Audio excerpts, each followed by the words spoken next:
எல்லோருக்கும் வணக்கம். Welcome to masala cooking channel. பொதுவாக குழந்தைங்கள்லேருந்து பெரியவங்க வர விரும்பி சாப்பிட்ற உணவு சாம்பார்.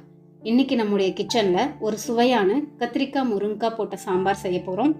சமைக்க போகிறதுக்கு முன்னாடி மசாலா குக்கிங் சேனலை சப்ஸ்கிரைப் பண்ணாதவங்க சப்ஸ்கிரைப் பண்ணிக்கோங்க. பக்கத்தில் இருக்கிற பெல் பட்டனை கிளிக் பண்ணிக்கோங்க. வாங்க இப்போ சமைக்க போகலாம். சாம்பாருக்கு 150 கிராம் துவரம் பருப்பு அரை மணி நேரம் ஊற வச்சு எடுத்துக்கோங்க.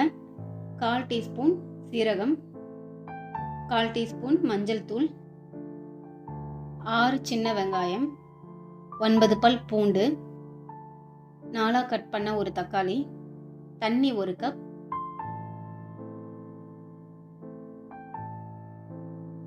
பெருங்காயம் சேர்த்து 4 விசில் வச்சு வேக வச்சுக்கோங்க.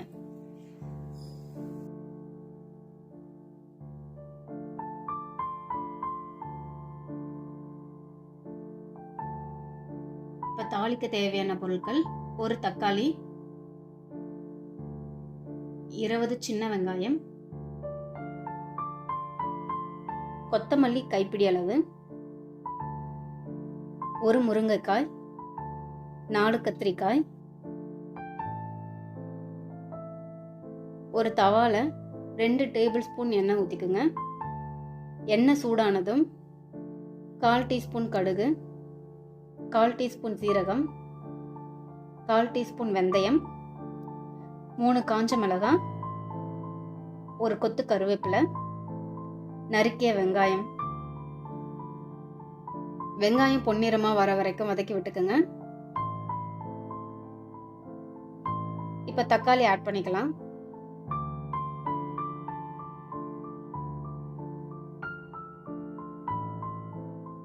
வெங்காயம் தக்காளி வதங்கி வந்ததும் கத்திரிக்காய் முருங்கைக்காய் ஆட் பண்ணிக்கோங்க.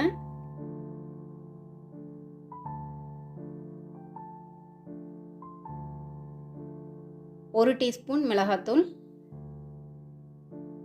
1 டீஸ்பூன் மல்லித்தூள், 1/4 டீஸ்பூன் மஞ்சள் தூள், உப்பு தேவையான அளவு சேர்த்து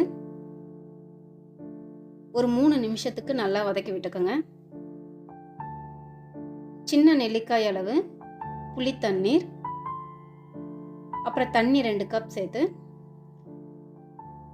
5 நிமிஷம் வேக வச்சுக்கோங்க.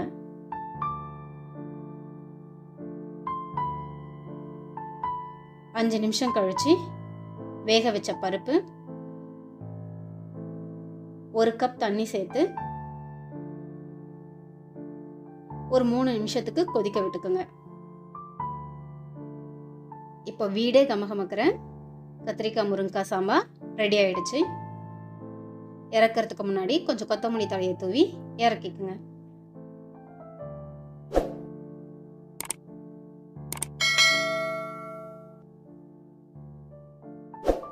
Thanks for watching Masala Cooking Channel.